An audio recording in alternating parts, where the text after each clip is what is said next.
Hi everyone, today we're gonna learn how to create this SFX effect of a cat hand, and we're gonna need the following items, starting off with a palette.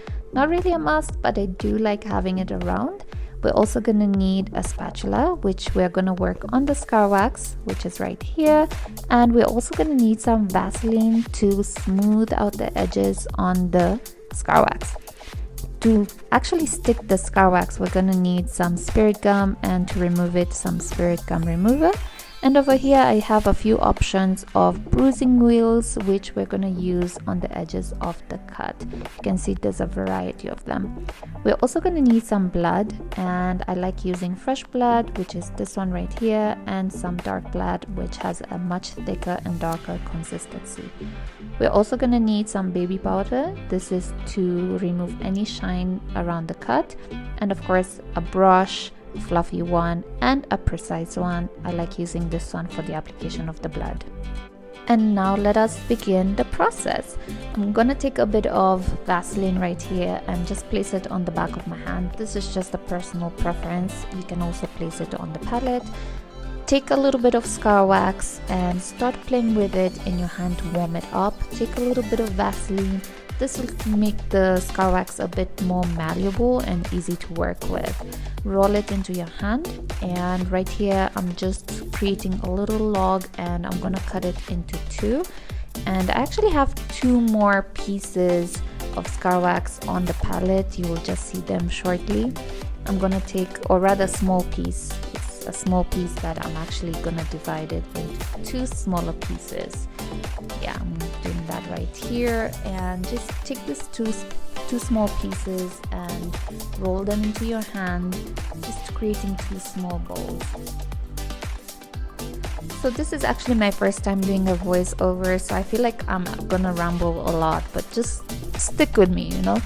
So right, I've taken one of the tiny little balls and I've started rolling it into the hand, and I'm trying to create like a very small thin strip of scar wax.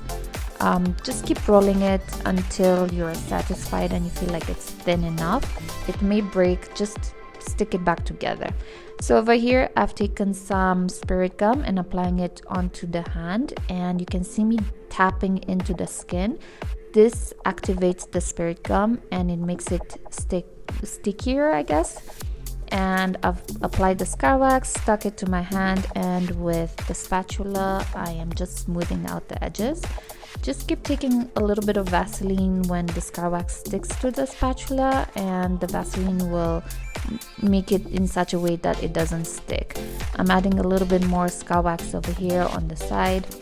So as you can see, like the edges are starting to become smooth, and I'm repeating that same process on the other side, and this now creates that cut that we have seen at the beginning of the video. And just keep going, just take your time with it, don't rush. When you start rushing, you will see that the scar wax starts lifting and all that, so just take your time with it, don't rush. I feel like scar wax is just one of those products that you just have to keep going back and forth until you get the desired effect. Right, so here I'm taking my spatula, I'm just separating the scar wax a little, just making sure it's not sticking together, and taking some spirit gum and tapping it, making sure it's sticky enough for the scar wax to be applied on top. And this is where now we are creating that illusion that our hand is slightly shifted. So take a little bit of Vaseline with a spatula and just smooth those edges out. Like the smoother they are, the more realistic the effect. You can actually kind of see from this angle that the hand kind of looks shifted.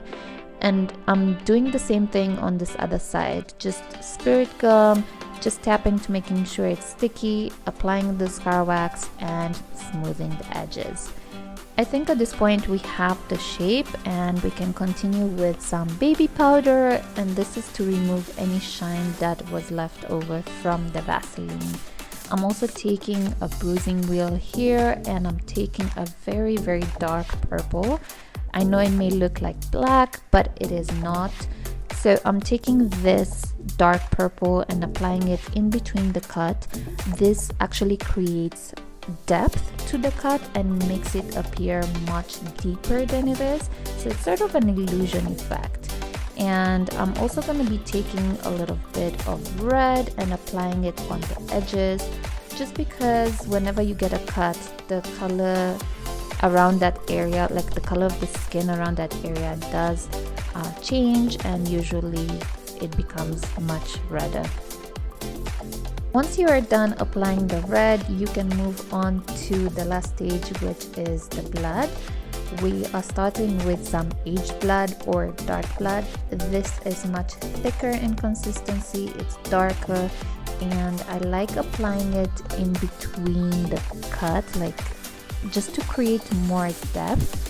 And I've also sprayed some fresh blood, but I think I was not happy with the effect, so I went ahead and took a stippling sponge and applied more dark blood around the area, sprayed some more fresh blood, and this is the final result.